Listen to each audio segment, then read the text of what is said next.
Tonight's exciting drama, but Turning Point, is reminiscent of a recent national investigation. A giant syndicate has such complete control of a large American city that even a government committee cannot unmask the criminal. And as our stars of this thrilling Paramount picture, we have Fred MacMurray and Joanne Drew. Now, Act One of A Turning Point, starring Fred MacMurray as Jerry and Joanne Drew as Amanda.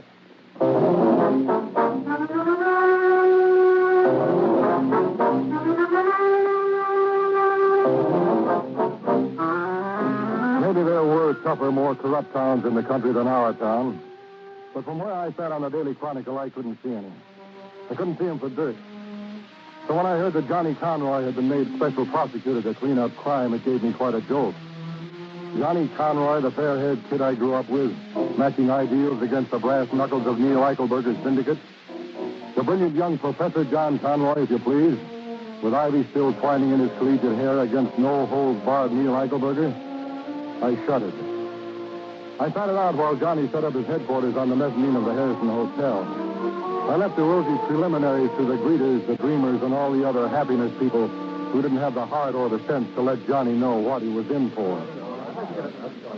How about it, Mr. Conroy? Can we say you've been given extraordinary powers to break up the crime syndicate so-called in this town? And does that mean Neil Eichelberger's mob, Mr. Conroy? If it turns out to be Eichelberger, we'll take care of it, boys. Well, what specifically are you after, Mr. Conroy? Everything illegal. Bookies, graft, corruption, gambling. You think the Eichelberger syndicate controls all this?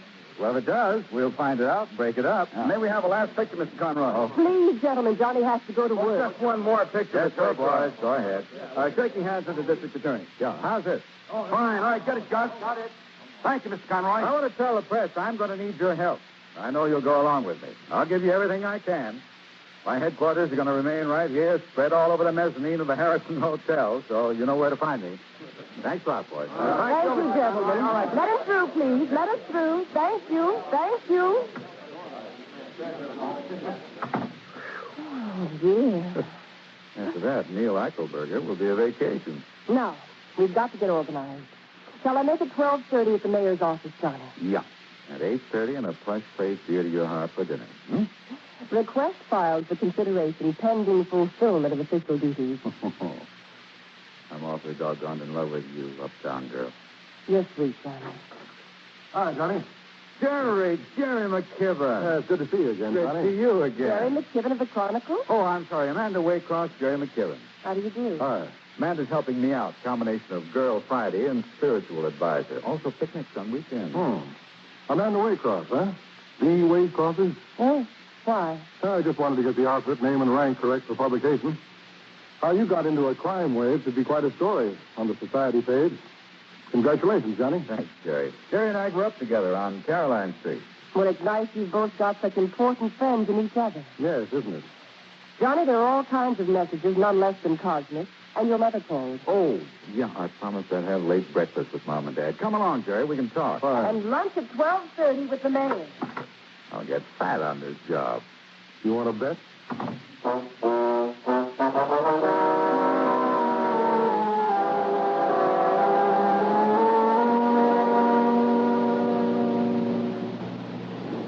I've read your stuff, Jerry. Very tough, very bright. Tough is what you've got to be. Bright helps. I know. I'd like you to help my committee. How? Come on in with us. As press secretary or a guy to point out Neil Eichelberger and his merry men to you? Write your own tickets. Sorry. Why not? Because I'm a professional newspaper man and not an amateur crime buster. Don't match dream boys and fair-haired girls against foes like the Eichelberger mob. Amanda? You, too. You were always a kid with a dream on your face. Clean hands, pure heart, no political ambitions, I'll bet a dollar. Yeah, that's me. You're a sucker, Johnny. You know what you're up against here. This isn't criminal law 205 at the university, Professor Conroy. I know that. Then why did you let him suck you into this? You with your clean hands and pure heart and sunny face. A happy little amateur? A kid standing in the sun with the books under his arm, and if the flagpole falls on him, they'll say it was an accident. Maybe. But don't say anything like that to my mother. Your dad's a cop. He knows the facts of life. But he doesn't tell Mom. Okay? Okay, sucker.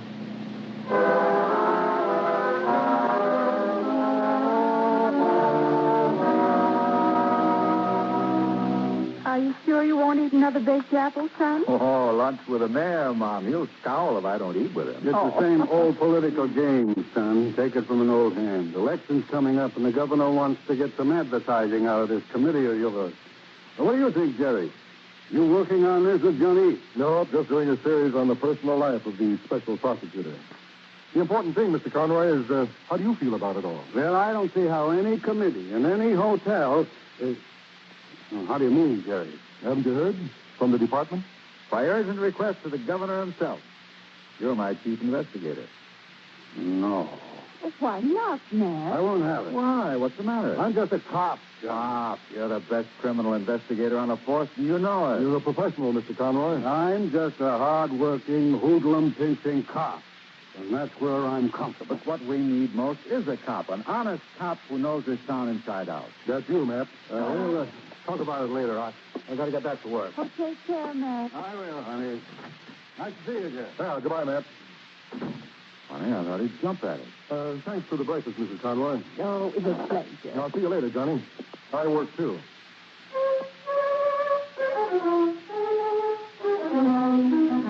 I had work, all right. I was afraid I wasn't going to like it. I followed Matt Conroy in my car. I saw Matt park his car and take a taxi downtown and double back. The taxi ended up on Caroline Street in front of Eamon Harrigan's office. Eamon Harrigan, political frontrunner for boss Neil Eichelberger. That afternoon, I paid a call on Neil Eichelberger. I expected Harrigan to be with him, and he was. Hello, Harrigan. Mr. Eichelberger? Yeah? McKibben of the Chronicle. Yeah, I'm told. I thought you might like to make a statement. About what? Johnny Conroy, the special prosecutor. Yeah, sure. I am happy that such an investigation is underway, since it can only clear me of all charges aimed at me by, shall we say, the gentlemen of the press? Thanks. Anytime. Are you a friend of the Conroy family? I am not. Well, Harrigan is, aren't you, Harrigan? How do you mean, friend? Oh, we all grew up together on Caroline Street, Harrigan. That was years ago. That's funny. I always thought you kept up that friendship. Think some more. I was sure you and Matt Conroy still spoke. We don't. Funny I should think that. You guys got a diploma in journalism school, you figure make you something special. Don't believe it, McKibben. And it isn't funny. So long, McKibben.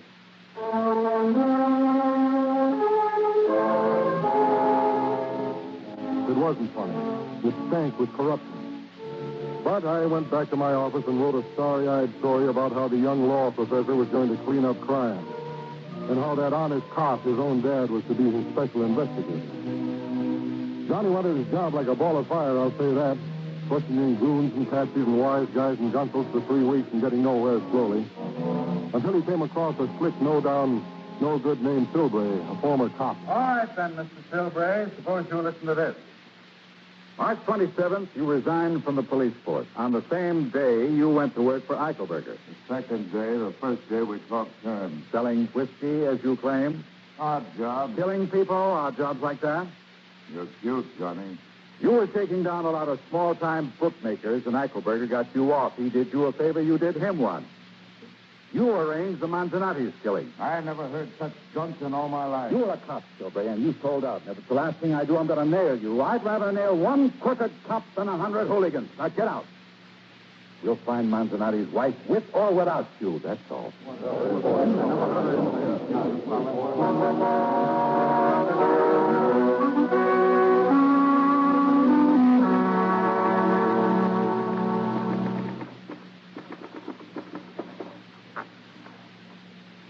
May I read what you've written, Mr. McKibben? Well, it's written on the commission's rented premises about the commission.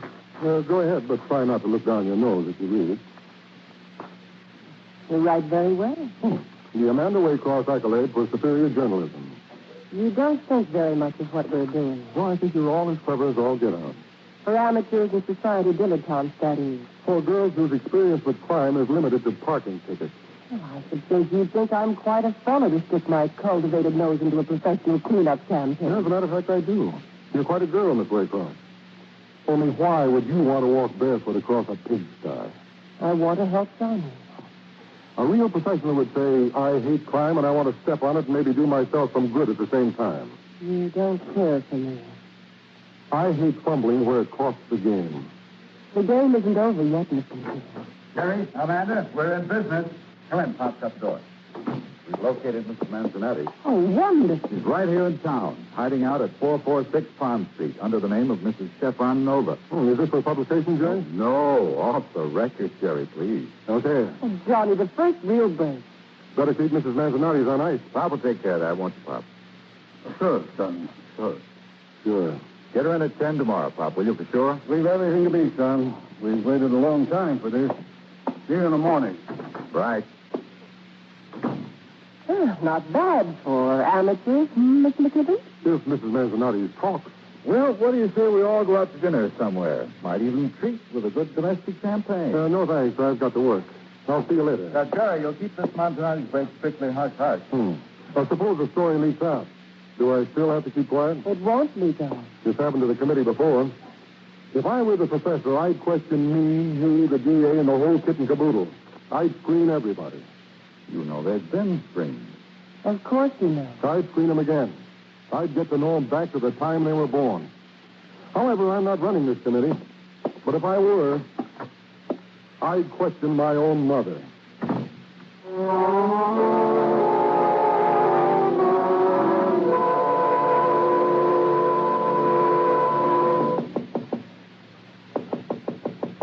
Come in. It's open.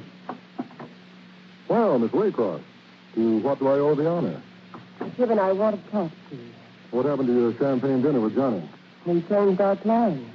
What about your hurry to get back to work? I had to do my flower arrangement. That thing you said as you left Johnny and me today, was that meant to be provocative? Look, would you mind sitting down, great lady, so I can throw myself at your feet? What did you mean this afternoon when you said you'd question everyone, even your own mother? Why don't you go home to your fireside and read a nice mystery story where everything comes out tidy at the end? What were you trying to tell Johnny today? If you must know, I was hinting that you're a square and Johnny's a square, and you're standing in a coal suit and you don't know it. And you're a whale of a tough guy, Mr. Dillon. That I am. A real know-it-all guy. At home in the dirty, you know where the bodies are buried, but you won't tell. We're just ring around the rosy dabblers, and you're a hard-boiled professional. Check. I want to know what you were really trying to tell Johnny today. The truth. Okay, Uptown Girl. As you so partly put it, the truth. Yeah, don't remove your sapphire mink. We're going for a ride.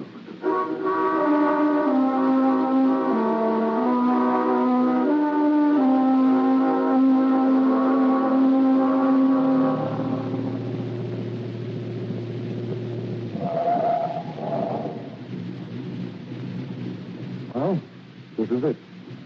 Oh, Yonder is 446 Pond Street, wherein is hidden Mrs. Manzanetti, alias Mrs. Stepanova. Key murder witness in Johnny's office tomorrow at 10. who are those men stationed around the house? Upstairs and downstairs and in my lady's chamber, Mr. Neil Eichelberger's high-class hoods. No. They're probably convincing Mrs. Manzanetti that it would be unwise to do much talking tomorrow. What can we do? Nothing now. Eichelberger got here first. But how? Somebody leaked. Who? Hey, you in the coupe. Park someplace else with your job. Come on, Peter. Quiet. Who are you? The police. Come on, slow. That was Roy Ackerman, Eichelberger's Lord High Executioner. Who will it talk? I'll take you home. My car is outside your apartment. Who would talk here? I'll drive you to your car.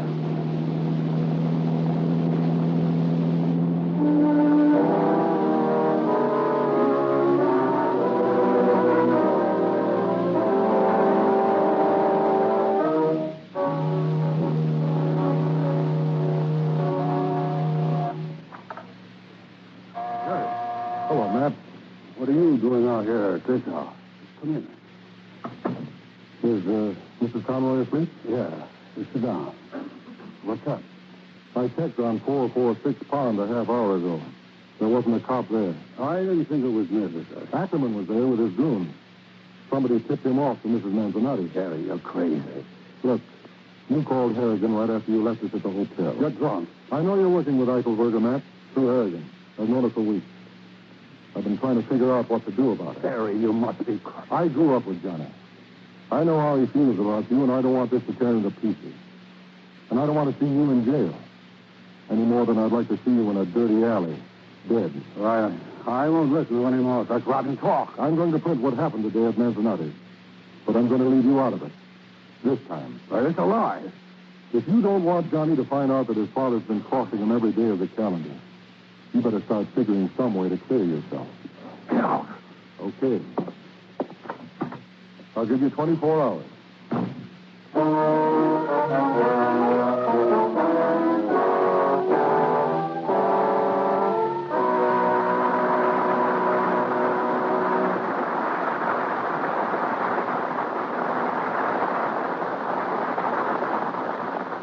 Act 2 of The Turning Point in a moment. You know, our servicemen overseas have a wonderful opportunity to observe new customs and traditions. They find, too, that these ideas of other people aren't so strange after all. And take, for instance, the use that man has made of animals. You see teams of oxen in Italy and southern France. Donkeys are both the transportation and beasts of burden in Spain. Buffalo are the domestic animals of Iran and the Near Eastern countries.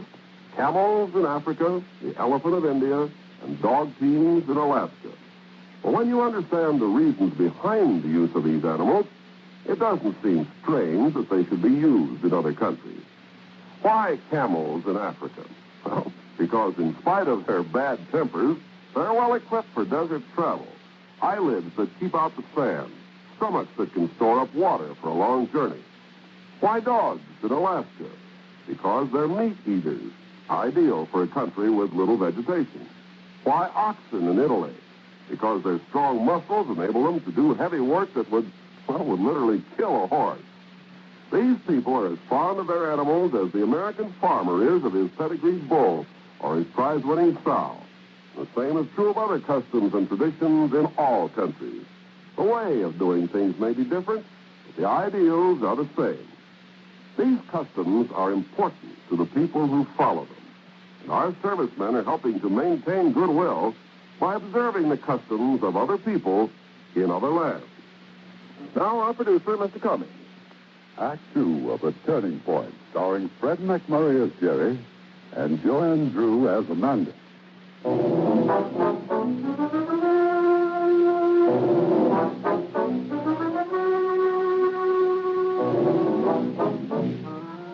What do you do?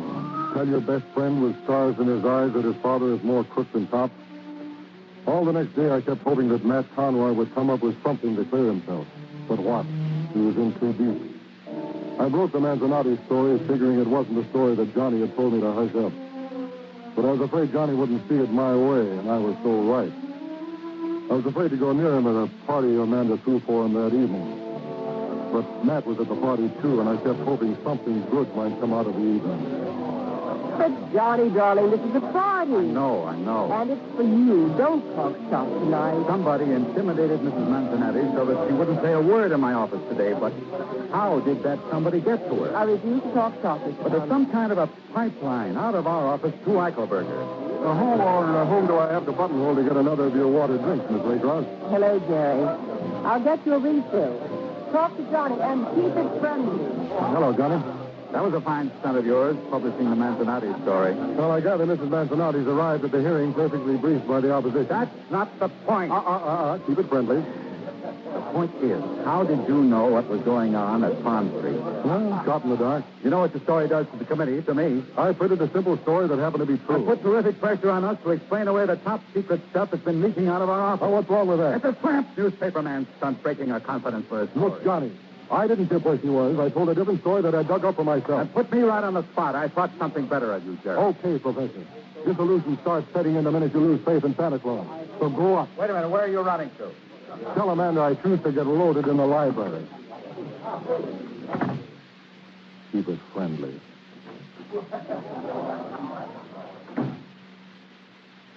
Jerry, I got to talk to you. Okay, Matt. Look, I'm in a terrible, terrible spot. Yeah.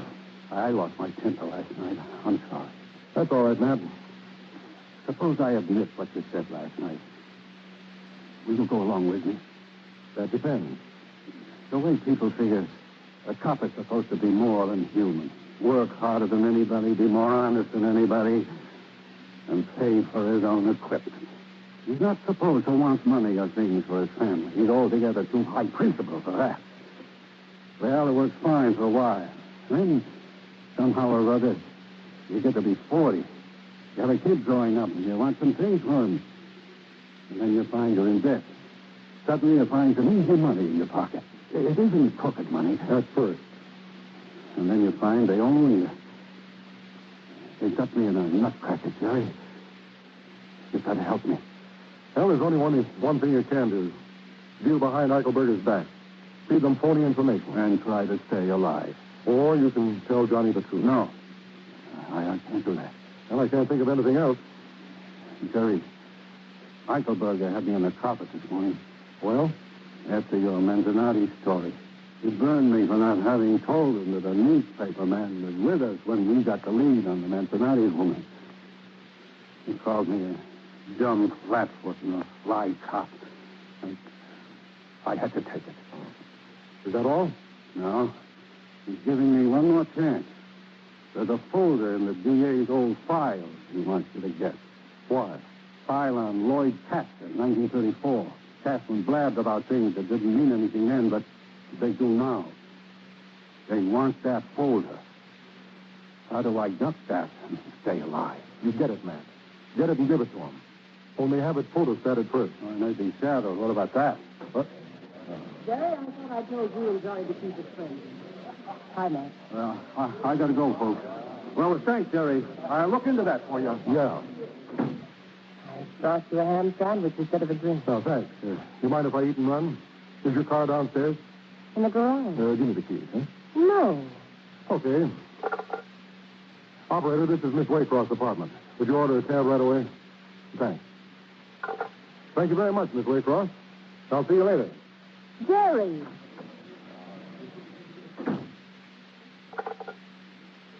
Operator, this is Miss Waycroft. Please cancel that cab.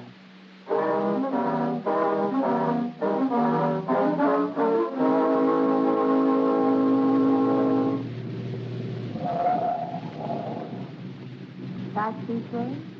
Oh, Amanda. I canceled the cab. Get in, all right. Sold. Where to? The criminal court building. Only don't drive up in front of the building. Can't you tell me anything about it? I'm afraid I can't, Mandy. Why are you following Matt Conroy? Did I say I was following Matt Conroy? All right, have it your own way.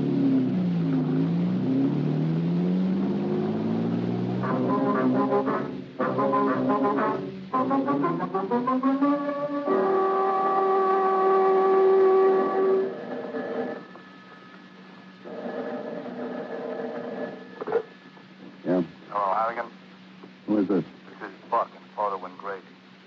Matt Conroy just brought in the Lloyd Kaplan file, 1934. Wants a photostat of it. You're crazy. Got it right here on my hand. Told him I'd have it done in an hour. He's coming back. What should I do? Make the photostat and let him have it. Doesn't mean a thing. Just let him have it.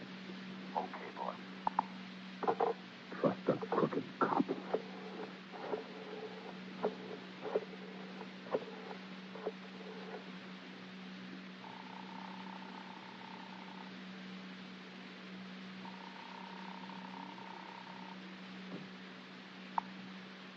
Yeah? Eichelberger, it's Harrigan. Yeah? Conroy is fixing to cross us. He's having the Kaplan file photostated. Well, are you there? Do you hear me? Yeah, I hear you. Getting late. I think slow when it gets late. That's pretty late for Matt Conroy.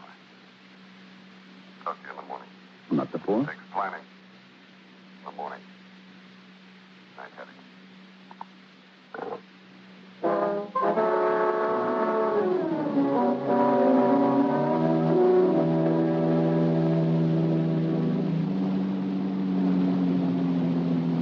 I suppose you still won't tell me why you were following Matt Conroy. Not yet, Amanda. Is everything all right? I hope so. Jerry, if you'd only relax a little. Well, if only you would. Maybe we both should. All right. I know you don't think very much. Don't I? I went into this thing because Johnny was in it, and I had so much respect for him. Respect, huh? I thought I could be of some use. I know. Steve, How do you know? You want to help, but I'm beginning to get scared. No. It'll be all right. You think so? Relax. You're better already, and I'm suddenly very hungry. Me too. Tell me, who has a decent dish of coffee and a stack of wheat at this late hour? I do. Well, there now. You've been under a great strain. No, but really, I cook quite well. I was a whiz in home economics. Oh. Well, then, by all means, let us whiz home and economize by being your guest this late, huh?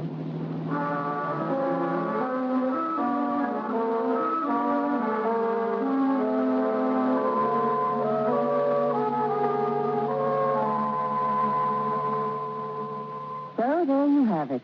The story of my life, and if it made you made you weak into your coffee, I'll replace it with hot chocolate. That's not a very inspirational biography, I'd say. I'd say a very dull one. This novel you wrote, what was it about? About 3 chapters. No, I mean content. It was about young love in Mississippi. Oh, remind me not to read it. You bet I will. There's one point in your life story escapes me. Sonny. Yeah. I went up to the university once to interview him. I thought I was a budding newspaper writer.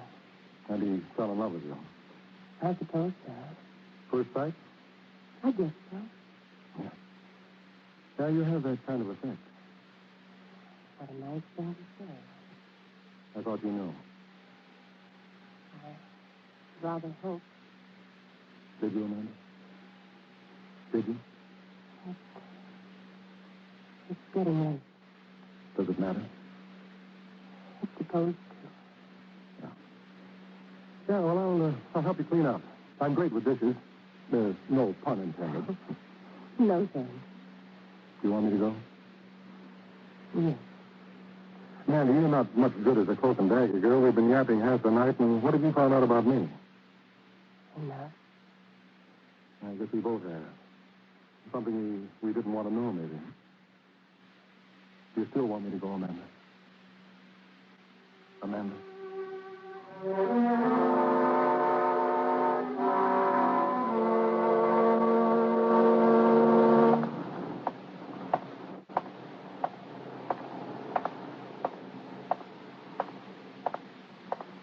Hey, Matt.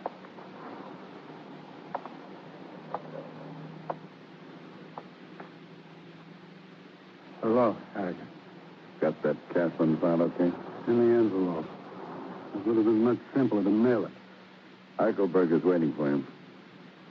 Why? He's waiting for you. Don't ask me why. Okay. Where? Oil station. Next corner. Okay.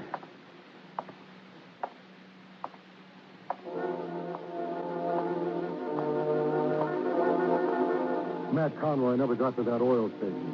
He passed a small food market just as the plant ran out screaming, "Hold up, hold up." The honest veteran copman, Matt Conroy, made him reach for his gun and start into the store. The gunman ran out, but his gun was ready.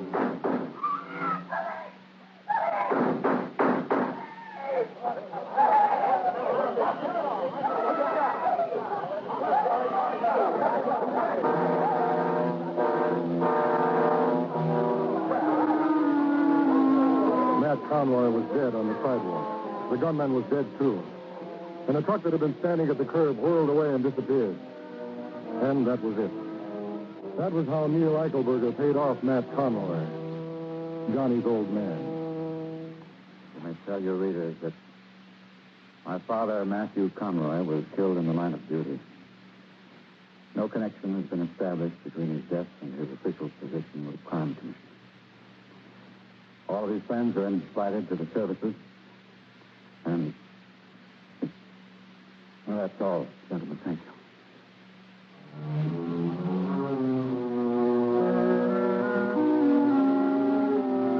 Amanda and I went to pay our respects to Matt's widow and to be with Johnny. I went out on the porch to have a smoke and to think. I heard the screen door close behind me.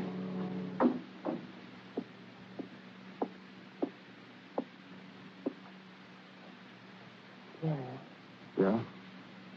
I think I should know. Know what? About Matt. Well, what about it? He stepped in front of a bullet, and that's all. What else? Jerry, don't close me out. Never felt so lost and so frightened. Hold me. Oh, Amanda. Mandy. Hold me. Amanda, it wasn't an accident. It was a trap. Why, Jerry? 2 years ago, Matt took money from the mob to put Johnny through college. They've been using Matt ever since. And yesterday, on my very excellent advice, he tried to double-cross me. Oh, Jerry. They pushed him into a trap. They paid him off. The police think it was line of duty, but it wasn't. What do I do now, Amanda? Call the cops? What do I tell Johnny? That his father was a crook? Darling. And what do I tell him about us? I don't know. Amanda, will you be...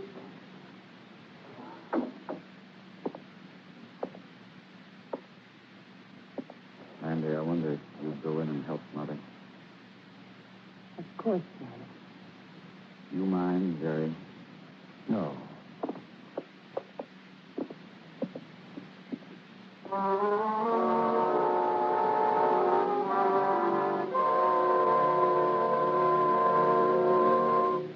And now Station WRRG again takes you to the offices of the Special Crimes Commission where John Conroy has resumed his questioning of witnesses after the 5-day interruption occasioned by his father's tragic death last week.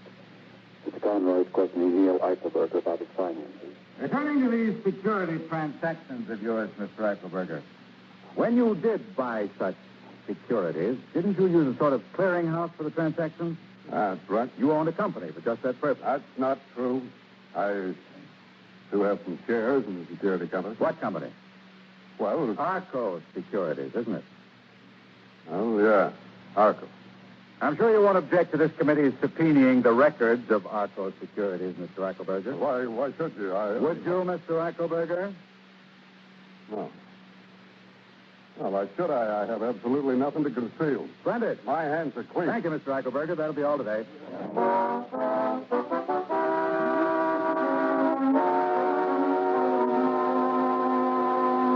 Arco. Where did the money come from, Mr. Eichelberger? Arco. What was the holding company's name? Arco.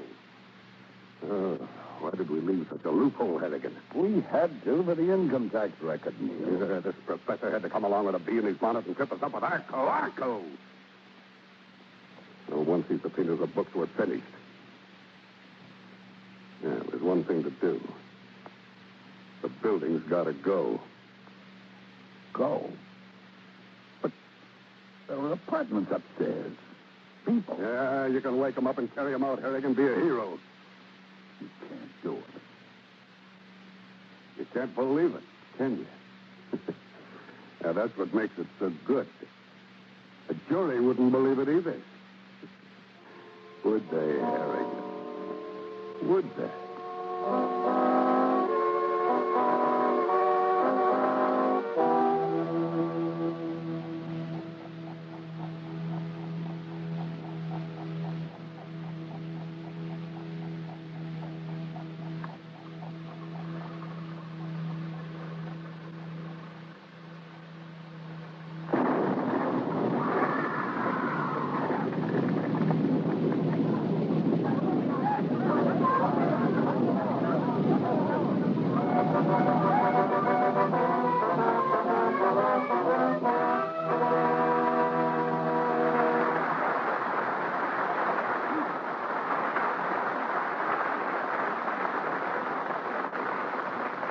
Make a friend, and you make an ally.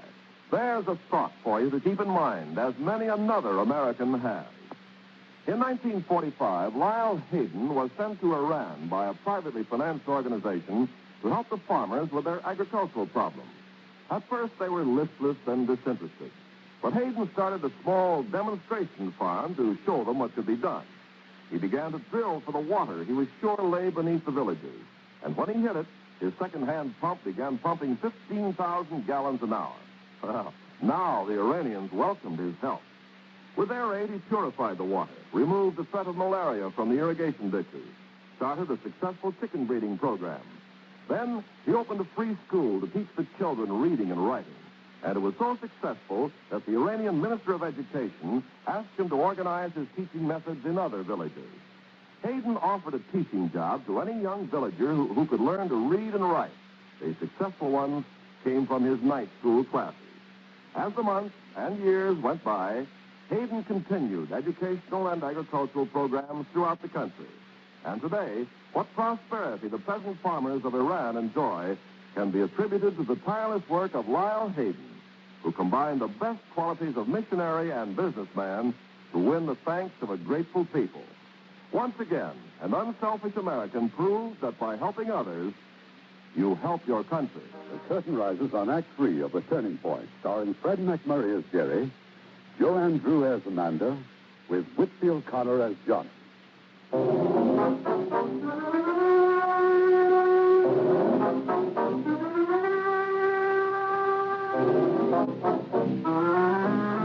blast at Arco Security shook half the city. Johnny and I raced down to the scene. There was nothing we could do. And the sounds of the injured and dying were more than anybody could bear. I let a couple of days go by before I dared go up and see Johnny Conroy. He was in the file room, alone, haggard, haunted.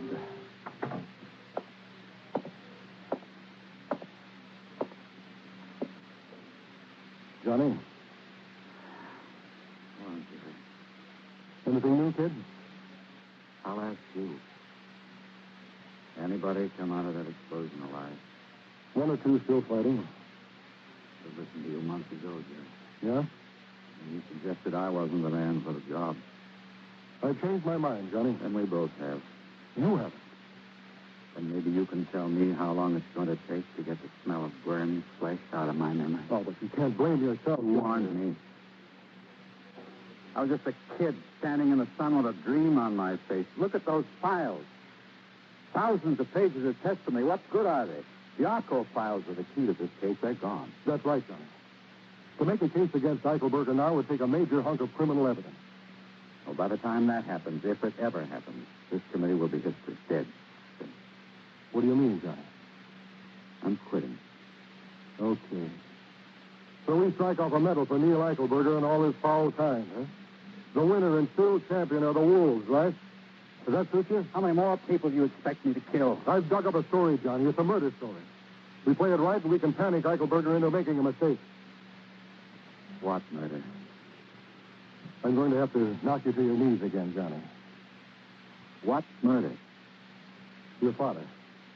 What? There wasn't a piece stick-up shooting his way out. It was a planned execution right down the line. Even the double-crossing that little Marty LaRue punk they used. They let LaRue shoot your dad, and then they shot down LaRue. I know it, Johnny. It figures. My hands were tied, though. I couldn't hit you again. Why? What would be their motive? Why? Matt was working with Eichelberger, Johnny. He told me himself. He was trying to shake loose. They framed him dead. My father. A crooked cop. He died clean, Johnny. He went down shooting. Well, I can't stop you from telling the story. All you have to do is ask. I can't ask. All I can do is quit. But that means the whole investigation collapsed. They're going to point some other dream lad. You know they never will, Johnny. They'll see how much time and money produced absolutely nothing, and they'll drop it cold. You know that. A committee will be appointed to investigate the investigation, and they'll return a big report, and it'll be filed and forgotten. And the people wind up right where they were, at the mercy of the hoodlums. Is it so important to you? Yes, it is. You're the boy with a dream on his face now. No, I don't know. But I know this. Even allowing for the apathy of the people and their occasional indifference, the fact is they all want desperately to believe in a certain majesty of the law. And for people like us, like you and me, the greatest crime in law is lack of faith in the law. That's when we join hands with the hoodlums. Johnny, I've just come from the hospital. The news is pretty good. That's fine. What's the matter? I've been telling Johnny about his dad. Oh, Johnny, I'm so sorry. All I can add, Johnny, is if the Neil Eichelbergers can convince us that it's useless to try to beat them, then we might as well hand the whole country over to them and let them run it for us. Finished? Finished. Then I'll say that I don't think I need a speech about honor and integrity from either one of you. No. May I speak to Johnny alone? Sure. I'm sorry, Johnny.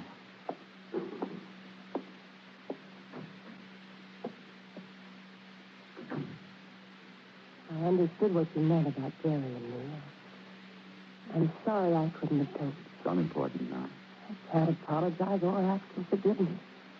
I can only ask you to try to understand that we tried very hard not to have it happen. Oh, but Johnny, don't let this influence your decision.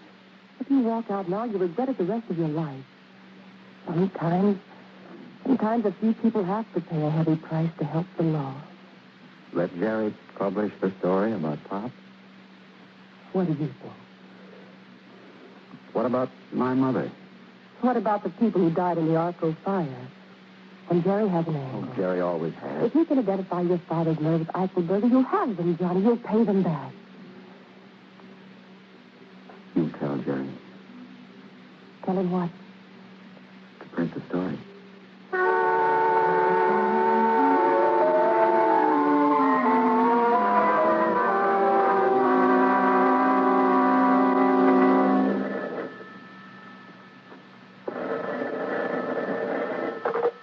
Hello. Mr. McKibben, Yes. Who is this? you don't know me, but I read your story about the holdup where that cop in Monte LaRue was killed. Who is it? My name's Carmelina. Carmelina who? It doesn't matter. It's about Monty. What about him? Was that honestly the way he was killed? Yes, it was Carmelina. He was killed by Eichelberger's gun, and I can prove it. Where are you? At a place called Steve's Place. It's down. Yeah, I know where it is. You wait there for me. Order yourself something and don't go away, huh? Okay? Okay.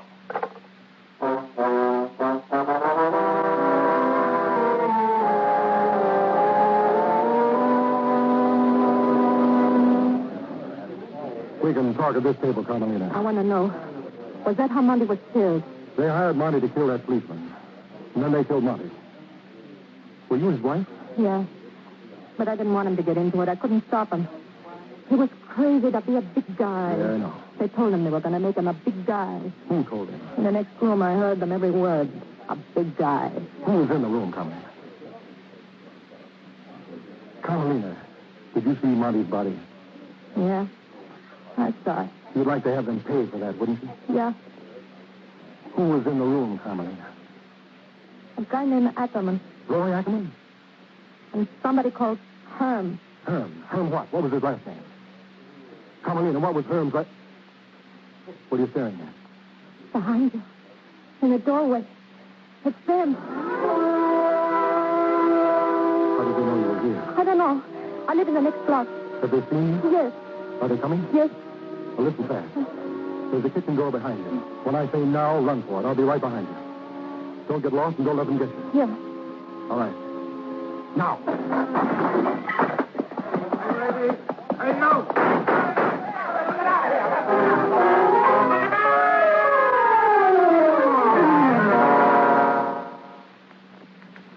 Only she hadn't slipped away from you, Jerry. Yeah, but she did slip away. The girl was crazy with fear. You got that typed up yet, Amanda? 5 seconds. They'll kill her. If they get her, they'll kill her. I know, and this one will be on me. I know. Here we are. Carmelina, give yourself up to the police. As long as you are at large, you are in danger of your life. The police are your only protection. Description? Carmelina LaRue, 27 years, 5 foot 6 inches, 115 pounds, large dark eyes, black hair, olive complexion. Phone that into the police. We've got to get to her before Eichelberger gets her.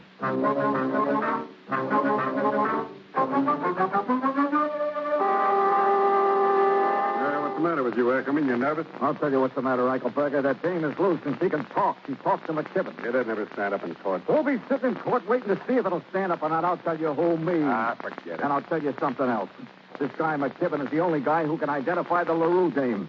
Anybody else they drag in is just a scared dame, but McKibben knows LaRue.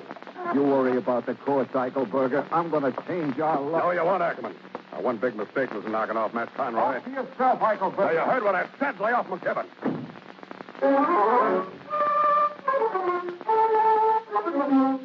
There was a girl somewhere hiding out in the jungle of the city, scared to death and with every trigger man in town looking for her.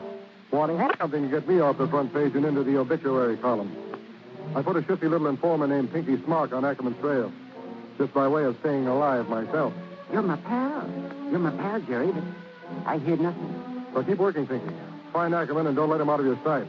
Let me know even if he coughs. Okay. Massachusetts police line us trying to find Carmelina. Nothing. Radio and TV spot announcements. Nothing. And then, the break.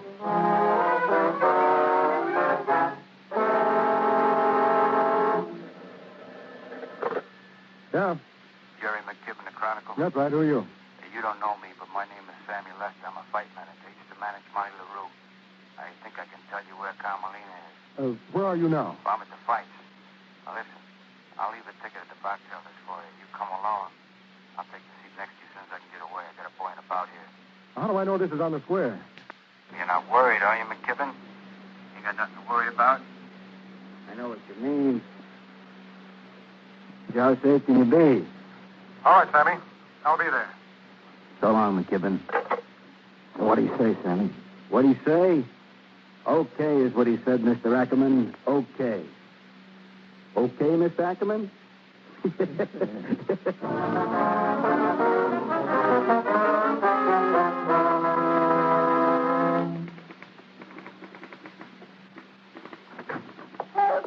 Oh, what on earth? Who are you?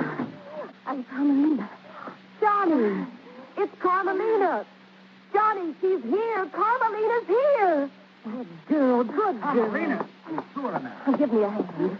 How do we know this is Carmelina? Well, look at her. She's a girl, and she admits it. Aren't you, Carmelina? Yes, But I just spoke to Jerry's office. They said he was running down a lead on Carmelina. Oh, no. Did they say where he'd gone? The fight.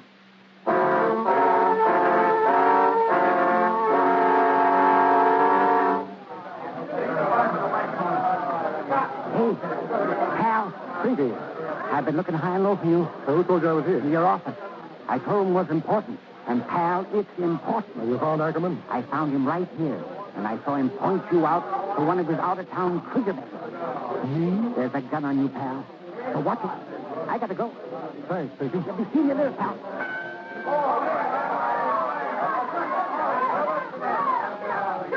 Gun. Where?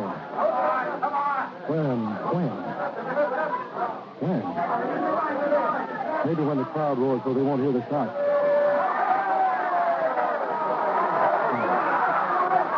Now he's waiting for a clear shot. I can't believe if I stand up, there'll be a shot from someplace and I'll go down to stay. He's got to wait. Wait and go out with the crowd.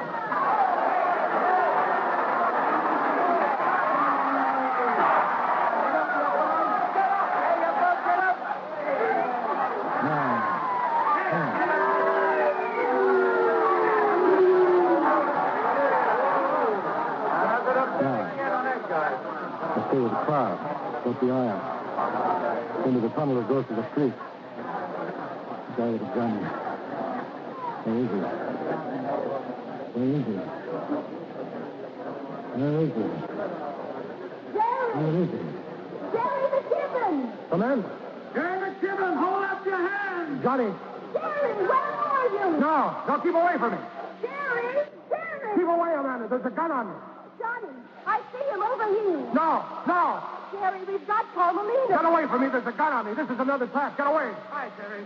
No, there's a gun on me. I tell you, get away. Keep away.